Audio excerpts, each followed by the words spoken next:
দ্বিপাক্ষীয় সম্পর্ক জোরদারের জন্য আগামী 30 আগস্ট সংক্ষিপ্ত এক সফরে ঢাকায় আসছেন ইতালির প্রধানমন্ত্রী জর্জিয়া মেলোনি। একাধিক সূত্র থেকে এমনটাই নিশ্চিত হওয়া গেছে। এই সফরটি হবে তার প্রথম ঢাকায় আগমন এবং একই সঙ্গে অন্তর্বর্তী সরকারের দায়িত্ব নেওয়ার পর ইউরোপের কোনো দেশের সরকার প্রধানের বাংলাদেশের সফর। প্রধানমন্ত্রী মেলোনির আগমনের বিষয়টি প্রথম আলোচনায় আসে গত মে মাসে, যখন ইতালির স্বরাষ্ট্রমন্ত্রী মাত্তেও পিয়ান্তোদোসি ঢাকায় রাষ্ট্রীয় সফরে আসেন।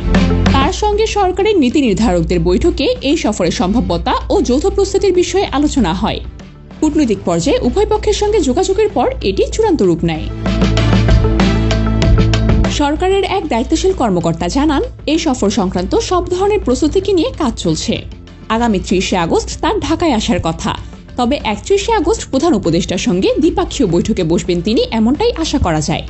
তবে তার সফরটি হতে যাচ্ছে অতি সংক্ষিপ্ত। তিনি আবার 1 সেপ্টেম্বর ভোরেই ফেরত চলে যাবেন।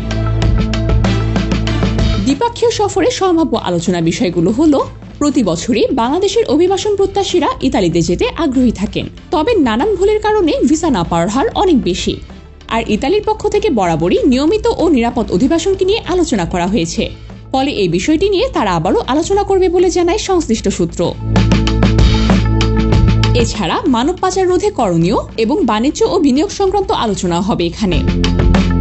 তবে সূত্র থেকে জানা যায়, ইতালির সঙ্গে মাইগ্রেশন অ্যান্ড মোবিলিটি বিষয়ক সমঝোতা স্মারক, যা এরই মধ্যে সই হয়েছে, তাই সফরে বাস্তবায়নের জন্য দিক নির্দেশনা পেতে পারে। ইতালির প্রধানমন্ত্রীর বাংলাদেশের সফরের বিভিন্ন দিক নিরূপণ ও প্রস্তুতির জন্য শিগগিরই একটি আন্তঃমন্ত্রণালয় সমন্বয় সভা অনুষ্ঠিত হবে বলে জানা গেছে।